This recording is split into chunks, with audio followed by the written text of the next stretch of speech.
Hello दोस्तों, कैसे हैं आप? मैंने आपको बताया जो पड़ोसी देश है पाकिस्तान, वो कभी भी अपनी आदतों से नहीं बाज आएगा। वो हमेशा ये चाहता है कि एक इंडिया के अंदर डिस्टर्बेंस रहे, एक वो खून खराबा सा रहे, उनकी इकॉनमी जो है वो डिरेल हो जाए, डिस्टर्ब हो जाए, खराब हो जाए, वो कभी स्ट्रांग बन ही ना पाए। लेकिन वो कभी भी अपने जो इरादे हैं उनमें कभी वो सक्सेसफुल नहीं हुआ। लेकिन ये है कि उसकी वजह से कभी हमारे हिंदुस्तान के अंदर कुछ ना कुछ परेशानी वो देता रहा। वो अपनी ये जो ये खेल है, वो अपने कई तरीकों से खेल खेलता है। एक तो उसके अपने स्लीपिंग सेल्स हैं, जिनको वो इनपुट देता रहता है और उनको स्ट्रांग बनाता रहता है और उनको एक मौका देता है कि किसी ना किसी तरह कभी भी जाकर उनको अटैक करा जाए, धमाका करा जाए, खून खराबा करा जाए। दूसरा वो ये तरीका करता है कि जम्मू एंड कश्मीर के अंदर किसी तरीके से लोगों को वहाँ पे उसके अपने टेररिस्ट भेजे जाएँ और वहाँ पे खून खराबा करा जाए और डिस्टर्बेंस करी जाए और ये बताया जाए कि देखो जी, जम्मू एंड कश्मीर डिस्टर्ब है बिकॉज ऑफ इंडिया। ये एक अपनी इतनी बेवकूफ़ी की पॉलिसी लेके चल रहा है, जिसकी वजह से उसको कभी भी अपना टाइम एंड एनर्जी लगाता ही नहीं अपनी कंट्री की वजह से। उसकी कंट्री कहाँ पे जा रही है, किस डायरेक्शन में जा रही है। वहाँ पर लोगों को खाना पीने का जरिया नहीं है। और जो कॉस्ट ऑफ यूटिलिटीज़ है, यानी आटा दाल ये सब कुछ और बिजली, ये इतनी ज़्यादा हाई चली गई है। अभी फिर बिजली के रेट उन्होंने बढ़ा दिए हैं, इससे उसको कोई लेना देना नहीं है। वहाँ जम्मू जो पीओ को है, जो उस तरफ का कश्मीर है, वहाँ पे लोग स्ट्राइक कर रहे हैं। कितने महीनों से वहाँ पे बैठे हुए हैं कि हमारी इलेक्ट्रिसिटी आपने प्राइस इतनी कर दी है, आटा इतना कर दिया है, और वहाँ पे कोई जवाबदारी नहीं है उसकी। ये जो है उनका फोकस ये है, उनको फंडिंग कौन करता है, कैसे करता है, ये तो सोचने वाली बात है। हो सकता है चाइना करता हो, क्योंकि चाइना की अभी इतनी परेशानी है पाकिस्तान के साथ कि पाकिस्तान में चाइनीज मार दिए गए हैं, उनके सारे प्रोजेक्ट रोक दिए गए हैं, तब भी चाइना जो है पैसा दे रहा है। क्या रीज़न है उसका, क्या उसका इंटरेस्ट है? चाइना एक कंट्री है, वो चाइना कभी भी नहीं चाहता कि इंडिया प्रोग्रेस करे, उसकी इकोनॉमी स्ट्रांग हो सकता है कि वो पैसा दे रहा हो, उनको फंडिंग कर रहा हो कि भाई तुम जाओ और खूब करो वहाँ पे खून खराबा और वो हिला के रख दो इंडिया की इकोनॉमी को। तो अपने उन्होंने एक्टिव कर रखे हैं। आईएसआई के लोग पकड़े गए हैं, कोई 10-12 लोग जो है, जो यूपी की एटीएस है, उन्होंने जो आईएसआई के जो लोग थे जो यहाँ पे काम कर रहे थे और जिनका ये इरादा था कि बड़ी जल्दी वो लोग ट्रेनिंग लेने के लिए पाकिस्तान और उसके बाद अफगानिस्तान जाएंगे, उन लोगों को यूपी की जो यूपी एटीएस है उन्होंने पकड़ा है। तो कोई 1 दर्जन से भी ज़्यादा लोगों को की गिरफ्तारी करी गई है। गोंडा एक जगह है यूपी में, वहाँ पर। और जो एंटी टेररिस्ट स्क्वाड है, या एटीएस जो है, उनकी रडार में थे ये सारे के सारे लोग। और ये जो इनका लिंक जो है वो पाकिस्तान की इंटर सर्विस इंटेलिजेंस यानी आईएसआई के साथ है, और उनके डिफरेंट टेररिस्ट ऑर्गेनाइजेशन उनके साथ है। जो पहले जो है 4 लोग पकड़े गए थे 1 महीना पहले। तो जब उनसे पूछताछ करी गई तो फिर और लोगों के ऊपर उन्होंने जो है निगरानी रखी, और ओवर 1 डज़न जो है 1 दर्जन से ज़्यादा लोगों की गिरफ्तारी हुई है। उसमें से एक जो मकूम है, मकूम सिद्दीकी, 21 साल का लड़का है वो 1 अगस्त को उसको अरेस्ट करा गया है। उसके लिंक सीधे डायरेक्ट आईएसआई के साथ थे, inter services intelligence of Pakistan, उसके साथ उसने के लिंक थे। डायरेक्ट उनकी आपस में बातचीत होती रहती थी व्हाट्सएप पे और अपने दूसरे कोई कम्युनिकेशन से, मतलब ईमेल के थ्रू। एंड ये जो था ये उसका जो साथी था दूसरा, मोहम्मद रईस, जो कि 26 साल का था, उसको 16 जुलाई को पकड़ा गया था।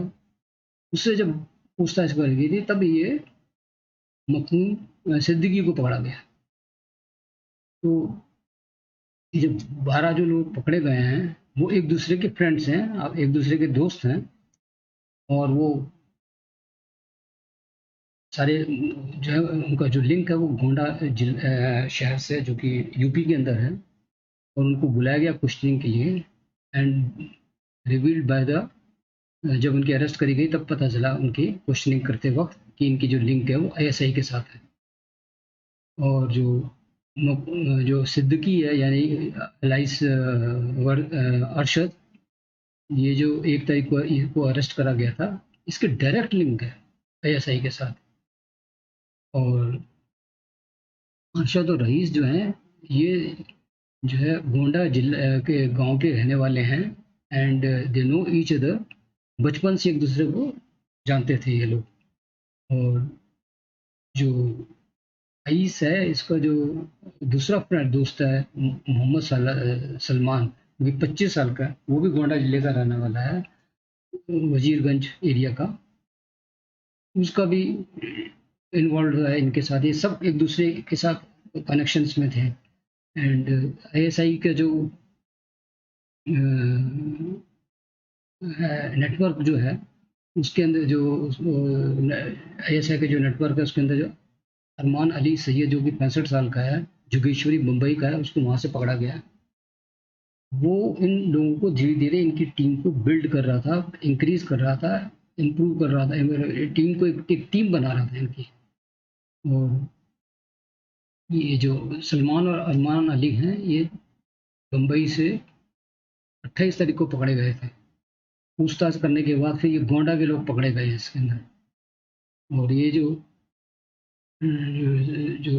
सद्दाम शेख है, 38 साल का, ये एटीएस ने 1 जुलाई को जो पकड़ा था, ये बिलोंग्स टू विलेज, बेसदी विलेज है, एक छोटा सा गांव है गोंडा डिस्ट्रिक्ट का। तो यूपी एटीएस ने अरेस्ट करे हैं दो, एक और आदमी को अरेस्ट करा है, जिसको जो कि अ,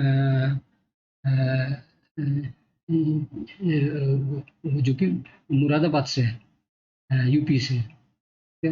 जिस ये जो केस था, ये अपनी प्लानिंग कर रहा था मिलिटेंट ट्रेनिंग के लिए, अफगानिस्तान जाना चाह रहा, अफगानिस्तान जा रहा था टू पाकिस्तान, ये इसकी प्लानिंग थी। और टेरर ट्रेनिंग के लिए। और जो वहाँ से वापस आता है ट्रेनिंग के बाद, फिर इसने यहाँ पे टेरर एक्ट करने थे, एक्टिविटीज़ में इन्वॉल्व होना था इंडिया में आगे। तो ये सब इसकी तैयारी थी वहाँ पे जाने की, जो उसको और मेंटली इसको प्रिपेयर कर लिया गया था। वो अपने रेगुलर टच में था पाकिस्तान बेस्ड हैंडलर के साथ, जो कि सीनियर मेंबर हैं हिजबुल मुजाहिदीन के, इन पीर पंजाल, इन कश्मीर, उन लोगों के साथ एक कॉन्टैक्ट में था। और जैसे मैंने आपको बताया, अफगानिस्तान जाने वाला था वाया पाकिस्तान, और ट्रेनिंग पर्पस के लिए। और जो ये उसको ना, ये receive the initial fire arms training during his 2 visits to Srinagar and Anantnag. Srinagar और अनंतनाग में जब इसकी जब ये गया था वहाँ पे, उसको प्रॉपर इसको एक इनिशियल ट्रेनिंग दी गई थी। ये 24 साल का है, इसका नाम जो है वो अहमद रज़ा है। और ये रेजिडेंट, ये रहने वाला जो है, ये गुलदिया विलेज है, वहाँ का रहने वाला है, और जो कि मुरादाबाद में पड़ता है। और उसका जो प्लानिंग ये थी कि to join Badri commando units of Taliban. इसको अरेस्ट करा गया था सहारनपुर से। और रिकवर्ड इसके पास से बहुत सारी जो है वो चैट पकड़ी गई, जो व्हाट्सएप चैट जैसे मैं बताया था आपको। और स्क्रीनशॉट पकड़े गए। और पाकिस्तान बेस्ड जो हैंडलर हैं और हिजबुल कमांडोज हैं, उनके साथ जो उसकी बातें हुई थी वो सारी पकड़ी गई। जिहादी वीडियोस पकड़े गए, pictures, different arms and ammunitions, और training modules from his mobile phone. तो एफआईआर लॉन्च कर दी गई है और दिस अनलॉफुल प्रिवेंशन एक्ट के अंदर। और बातचीत करेंगे, पूछताछ करेंगे, फिर पता चलेगा। और इसके नेटवर्क्स जितने भी हैं वो इन्वॉल्व, जो भी इसके अंदर हैं, वो भी पता चलेंगे। Because he was deeply influenced by jihadi ideology and organization। और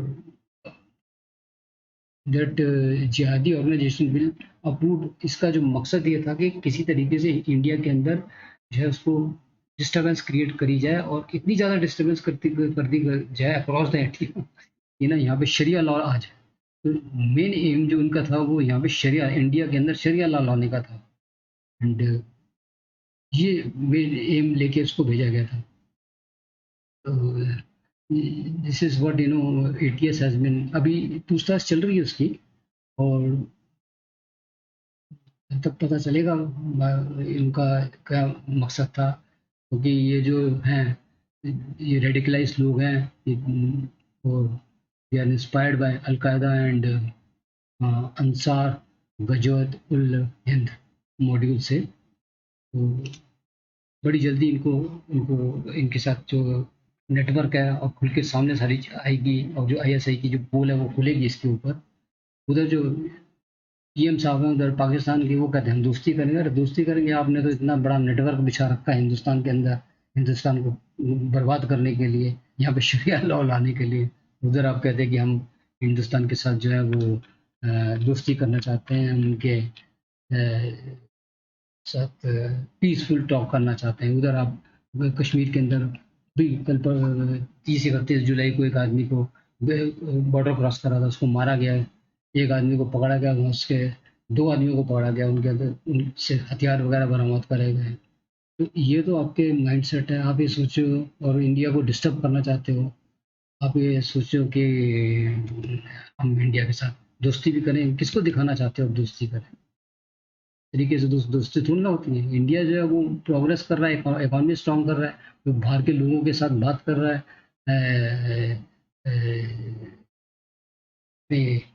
रिलेशन इम्प्रूव कर रहा है। इंडिया ने तो साफ कह दिया, जो एफएम ने जो प्राइम मिनिस्टर ने बोला है कि इंडिया ये कहता है कि अपना जो टेररिस्ट एक्टिविटी खत्म कर दो, बंद कर दो, उसके बाद और माहौल बनाओ, पीसफुल माहौल बनाओ, तब आपसे बात करेंगे। उससे पहले तो आपको कभी बोलना ही नहीं चाहिए।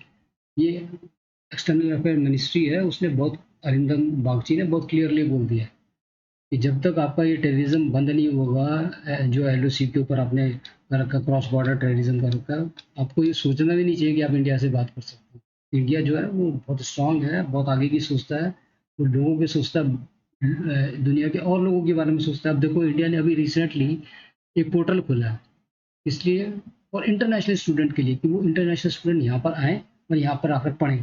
तो वो जब अपने कंट्री में हैं और इंडिया में आना चाहते हैं, तो उनको पता होना चाहिए कि इंडिया के अंदर क्या-क्या कोर्सेज़ हैं, क्या-क्या फैसिलिटीज़ हैं, क्या इंफ्रास्ट्रक्चर है, किस तरीके से पढ़ाया जाएगा, ग्रेजुएशन के कोर्स क्या हैं, पोस्ट ग्रेजुएशन कोर्स क्या हैं, पीएचडी के क्या कोर्सेज़ हैं, इवन योगा कोर्सेज़ भी इसके अंदर दिए जा रहे हैं। तो बहुत बड़ा एक उन्होंने काम करा जा रहा है इंडिया इंटरनेशनल स्टूडेंट के लिए।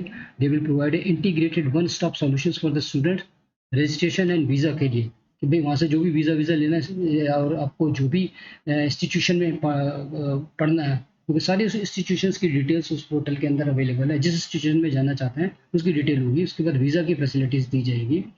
और ये जो पोर्टल है ये बहुत ही यूज़फुल रहेगा इंटरनेशनल स्टूडेंट्स के लिए। जो उनके कन्फ्यूज़न रहता है, तो वो कन्फ्यूज़न जो है वो बिल्कुल बिल्कुल ख़त्म कर दिया जाएगा।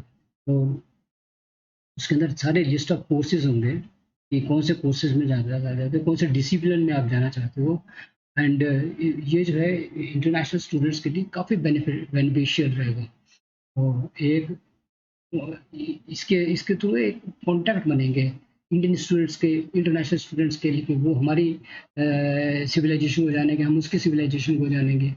तो और वो इंडिया को और अच्छे तरीके से समझ पाएँगे, इंडिया किस तरीके का है, इंडिया की क्या कल्चर्स हैं, क्या हैबिट्स हैं, क्या ट्रेडिशंस हैं, क्या थिंकिंग है, क्या माइंडसेट है, ये सब समझ में आएगा उसको। तो वो it will be beneficial for them, the way the Indian skills are doing very well across the world. वो उनको समझ में आता है कि हिंदुस्तान में जो स्टडीज़ है, वो कितनी इम्पोर्टेंट है, उसको कितनी इम्पोर्टेंस दी जाती है। तो India will become a preferred education destinations, ऐसा एजुकेशन मिनिस्टर्स ने बोला। And India will provide a very higher education. तो इंडिया इस डायरेक्शन में जा रहा है। पाकिस्तान पता नहीं कौन सी डायरेक्शन में जा रहा है, और क्यों इस तरीके जो है वो इंडिया को डिस्टर्ब करना चाहता है। पर्पस तो उसका ये है कि उसको ज़रूर कोई ना कोई फंडिंग कर रहा है। उस फंडिंग के बेस पे उसको जो जब पैसा आता है, तो उसको रिजल्ट्स भी तो दिखाने हैं। तो रिजल्ट्स दिखाने के लिए कुछ ना कुछ एक्ट तो होता नहीं है, इंडिया में होनी चाहिए। लेकिन उसको इंडिया का ये नहीं पता कि इंडिया में जो एनआईए है, एटीएस है, इतनी इंटेलिजेंस फोर्सेस हैं, वो अक्रॉस इंडिया में लगी हुई हैं। वो कहीं न कहीं से कैसे न कैसे करके आप कान से पकड़ के निकाल के लेके आएगी, और फिर ऐसी मरम्मत होती है, ऐसी सुताई होती है, ऐसी मार पड़ती है इनको, तब जो है ये जो और ये जो एक्सपोज हो जाता है सारा का सारा पाकिस्तान, और इनको एक्सपोज करा जाता है यूनाइटेड नेशन के अंदर। लेकिन तब भी ये साले झूठ बोलने से बाज नहीं आते और मना करते हैं कि हम नहीं, हम तो कोई इन्वॉल्व नहीं थे, हम कुछ नहीं था। एक एक प्रूफ मिल जाता है इनका कि इन लोगों ने इंडिया के अंदर खून खराबा करने के लिए किस तरीके से चालें चले जा रही हैं, तब भी मानने को तैयार नहीं होता। चलिए, छोटी सी न्यूज़ थी जो मैं आप लोगों के साथ शेयर करना चाह रहा था। वो आपको ये पसंद आई होगी। I request you to kindly like my channel, press icon button, and please subscribe my channel. Thank you very much for watching my channel.